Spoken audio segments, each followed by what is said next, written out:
Anda kembali di Talk Politics with Reinhardt. Kita akan lanjutkan diskusinya masih mengenai proses reshuffle yang diambil oleh Presiden Joko Widodo hari ini. Saya masih mau ke Bang Adi Praitno tapi Bang, sebelum saya ke Mas Handoko dan juga ke Bang Yusuf Lakaseng. Pos Menkominfo ini banyak kemudian yang melihat ini posisi yang strategis juga, apalagi ini menjelang tahun politik, udah masuk tahun politik bahkan.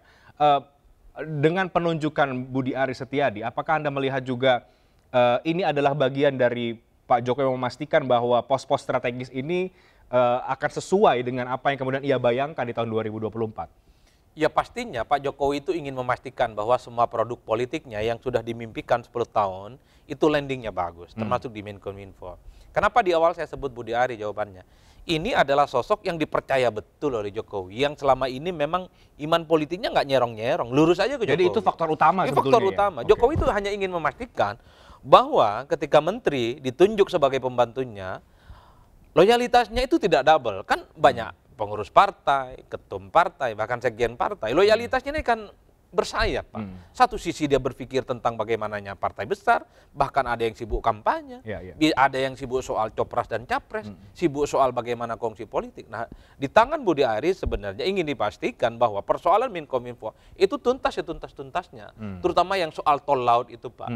Kan orang membayangkan tol laut itu selama ini selalu di dalam tanda kutip, tol udara maksud saya, dibayangkan oleh publik hanya sebatas jargon dan janji politik yang tidak pernah nyata. Jadi bagi Jokowi ini adalah satu momen di mana orang kepercayaannya melalui sayap politik dalam tanda kutip relawan itu bisa membumikan semua hal yang sampai saat ini belum tuntas ya tuntas-tuntasnya. Makanya Budi Ari jawaban politiknya. Budi Ari saya kira adalah seorang yang sangat gampang melakukan replika politik dalam waktu dekat. Jadi aktivis itu Reinhardt, sekali lihat, dua kali lihat, langsung dia bisa jalan tanpa dinahkodai. Tinggal dikasih guidance apa yang harus dilakukan. Nah itu aktivis tuh. Jadi sayang basicnya politik, aktivis, disuruh jadi menteri agama, udah jadi itu barang, Mbak. Besok pun udah mantap betul. Jadi ini cara mengorkestrasi bagaimana seorang aktivis itu dipercaya betul, terutama soal leadershipnya.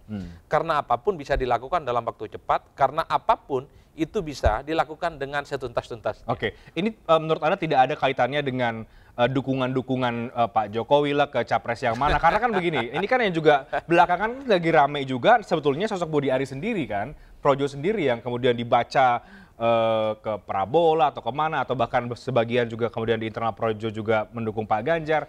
Ada tidak bacaan ke arah sana, Bang Adi?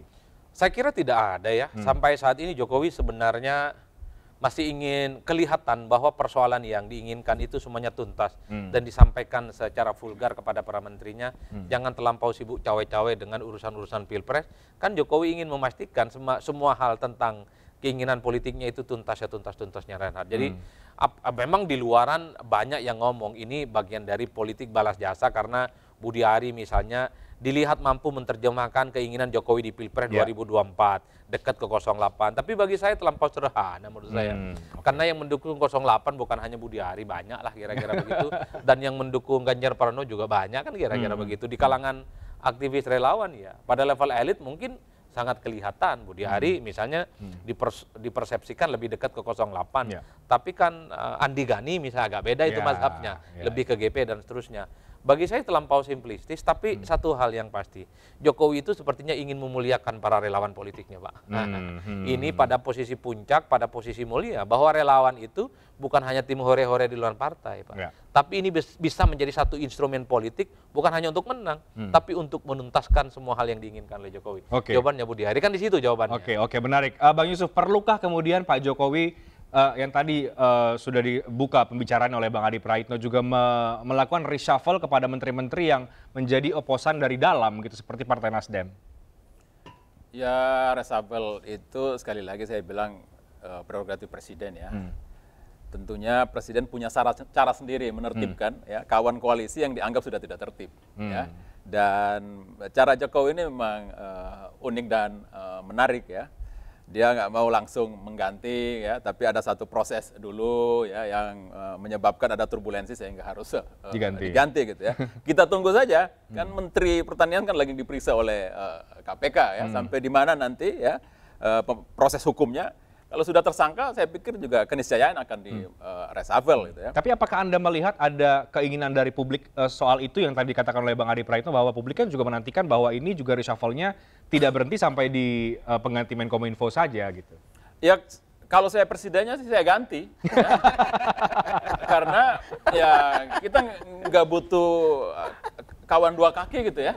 Ya, kita butuh apalagi di masa akhir begini kan kita mau betul-betul satu tim kerja yang mensukseskan janji kampanye, janji yang sudah dikeluarkan Pak Jokowi, apalagi soal Kominfo ini kan penting.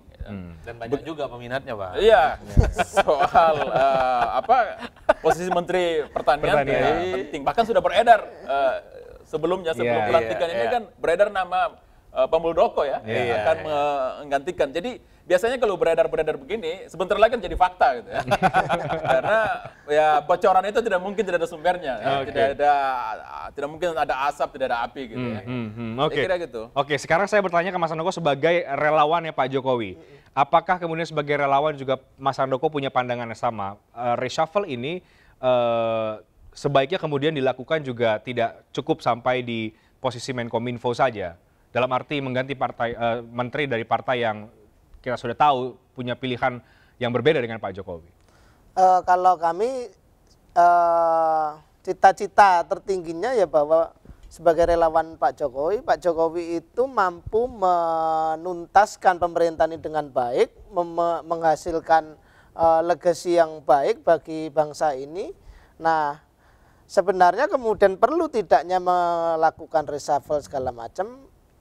Menurut saya kalkulasinya pada pencapaian-pencapaian itu, dan Pak Jokowi seperti kita ketahui selama ini punya hitungan politik yang memang tidak umum, ya kan. Kemampuan beliau untuk mengkalkulasi, mengeksekusi itu kita sudah akui lah.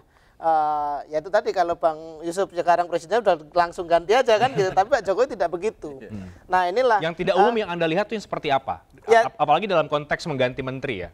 Ya tentu setiap langkah kan punya konsekuensi, ya kan. Maka kalkulasinya ini, kalkulatornya agak beda ini bos. Pak Jokowi ini kalkulatornya agak beda gitu. Itu yang membuat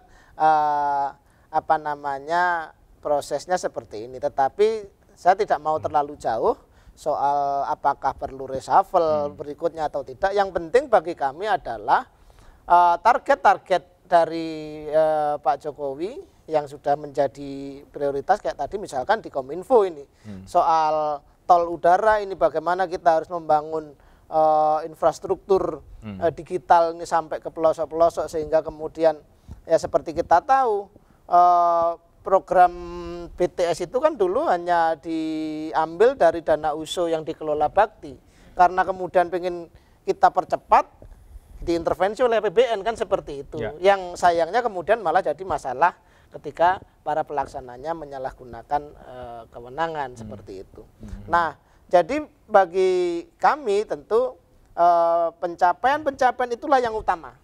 Bahwa kemudian di situ secara teknis perlu, kemudian reshuffle, yang ini nggak perlu, segala macam itu betul-betul kami serahkan lah Pak Jokowi bagaimana menghitungnya. Oke, Mas Handoko, saya mau tanya apa yang tadi juga disampaikan oleh Bang Adi Praitno ya soal mengapa Budi Ari ya, karena faktor utamanya adalah loyalis orangnya Pak Jokowi yang samina wa atona, bahasa saya jadi juga belajar bahasa-bahasa yang disampaikan oleh Bang Adi Praitno, bahasa pesantren. Menurut Anda apakah Anda setuju soal itu? Faktor utamanya adalah karena memang kedekatan tadi itu, kepercayaan itu. Ya sekarang begini, itu hal yang paling mudah untuk dibaca, bahwa misalnya situasi hari ini, ketika saya ngomong misalnya minggu lalu pun misalkan saya di sini ngomong, enggak, kami itu tegak lurus saja ke Pak Jokowi. Nanti Pak Jokowi suruh ke kanan, ke kiri, kami ngikut aja karena bagi kami normalnya ya sudah ikutin Pak Jokowi. Tetapi kan selama ini banyak yang tidak mempercayai itu, menuduh lah, oh ini Projo mau ke 08, oh Projo begini. Itu kan sementara saya misalnya di berbagai kesempatan selalu sampaikan, itu loh Pak Jokowi itu minta kita, misalkan saya runut dari tahun lalu di Rakernas, ojo ke susu, ya sudah kita nggak ke susu. Padahal waktu itu bayangan kami, di Rakernas Magelang itu Borobudur sudah ada calonnya. Ya. Pak Jokowi bilang ojo ke susu, ya kami ora ke susu gitu kan. Nah, kemudian mungkin di puncak musra kemarin setelah kita melakukan berbagai langkah untuk merekam suara rakyat itu, ternyata jangan gerusa-gerusu, ya kami tidak gerusa-gerusu. Sebetulnya kami hanya berada pada posisi oke, kami tegak lurus saja sama Pak Jokowi.